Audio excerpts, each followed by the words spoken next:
got to find out what fits for you. Because you might decide that after you go up in there and examine it and experience it and get some experience under your belt on it, well, you say, this is really not what I want. This does not fit for me.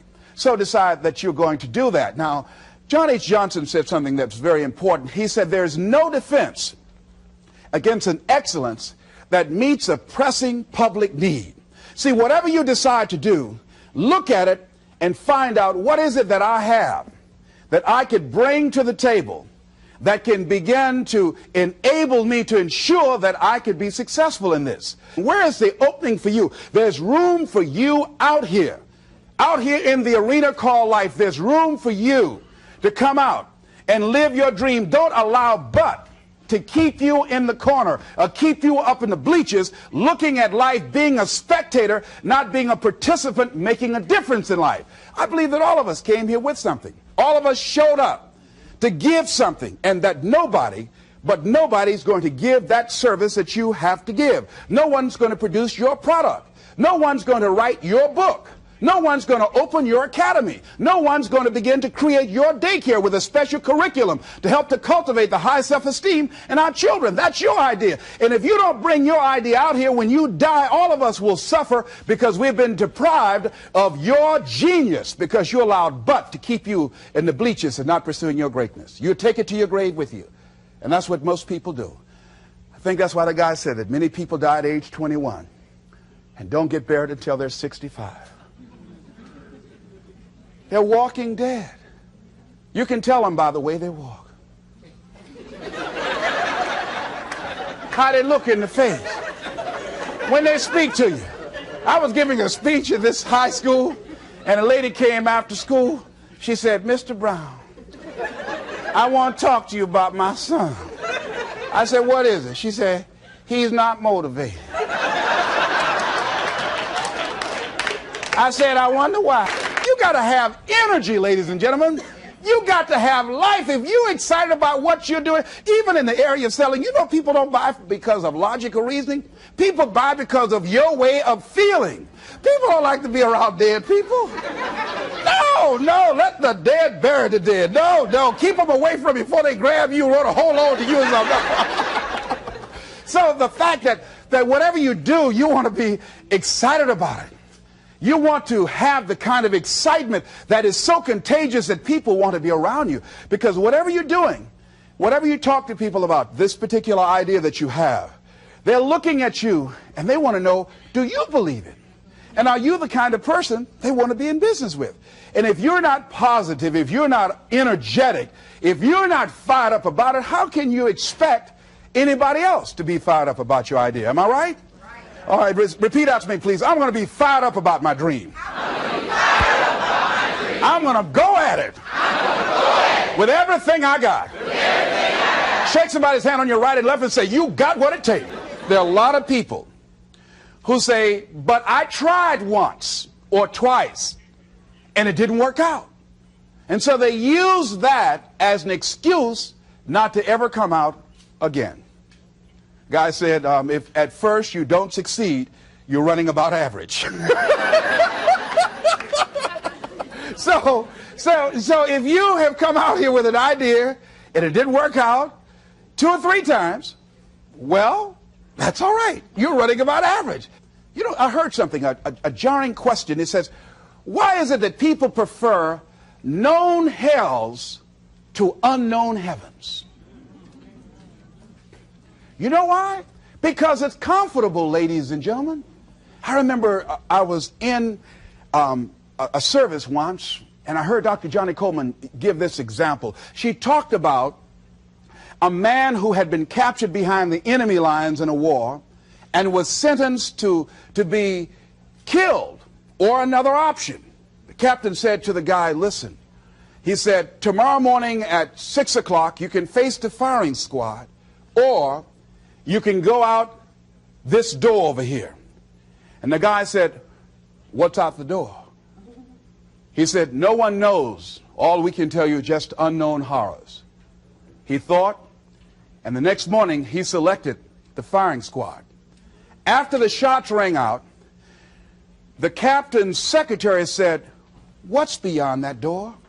And he said, freedom. But very few people would select to do it because it's unknown. See, a lot of people never live their dreams. A lot of people never do the things they want to do. A lot of people stay on jobs where they're miserable. I read an article called, "Is Your Job Making You Sick?" A lot of people, some of y'all know about that already here. So go on and say amen, it's all right. That one lady told me, she said, when I used to go to work, she said, when I stepped in the door, it felt like a refrigerator dropped on my shoulders. How many of y'all understand that kind of feeling? They were miserable, just hated to go after 60 minutes on Sunday afternoon.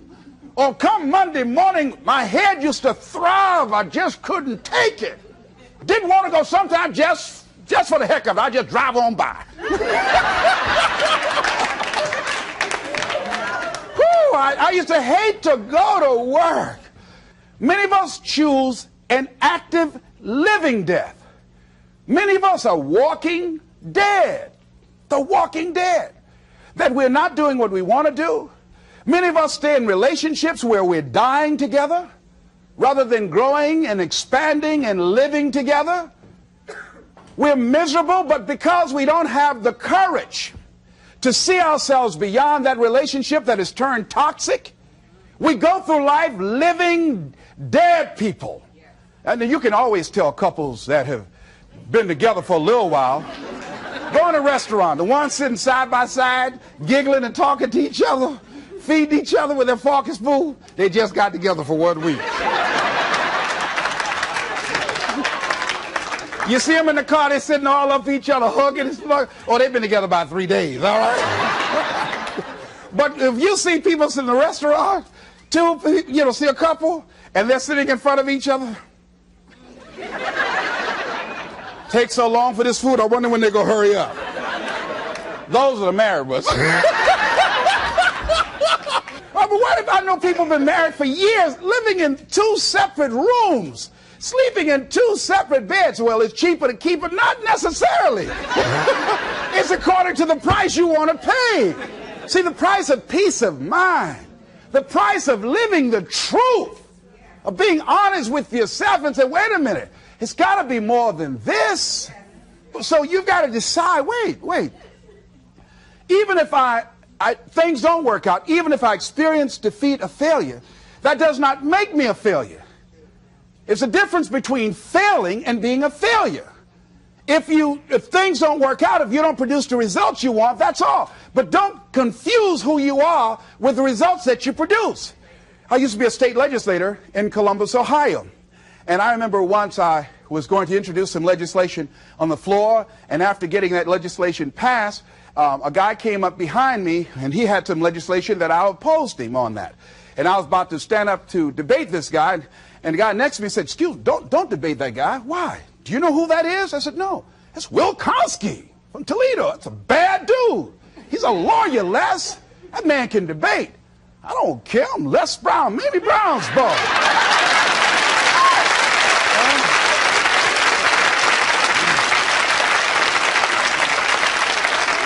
So I raised my hand. "Mr. Speaker," he said, "the gentleman from the 29th House District." I said, "Yes, sir." I said, "Tell the gentleman I'd like to take him on.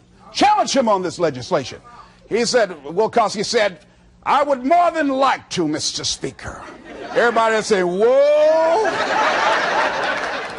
I asked him some questions. He responded. I say, I wonder why I asked that man that question. Will Konsky wore me out. I mean, I was so embarrassed, I just limped back to my room with my yes, I can attitude. However, here's what I learned. When you win, see, if I win a debate, I win because of what I know. When I lose because of what I don't know.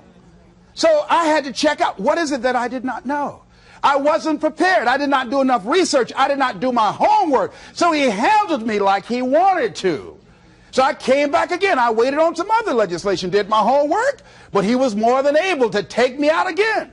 But pretty soon, each time it would take him, it would become a little bit more difficult and a little bit more difficult. And the older guy said, would you argue in behalf of this legislation for me? I said, sure. I started volunteering to do work in the legislative committees for the older guys. I said, absolutely.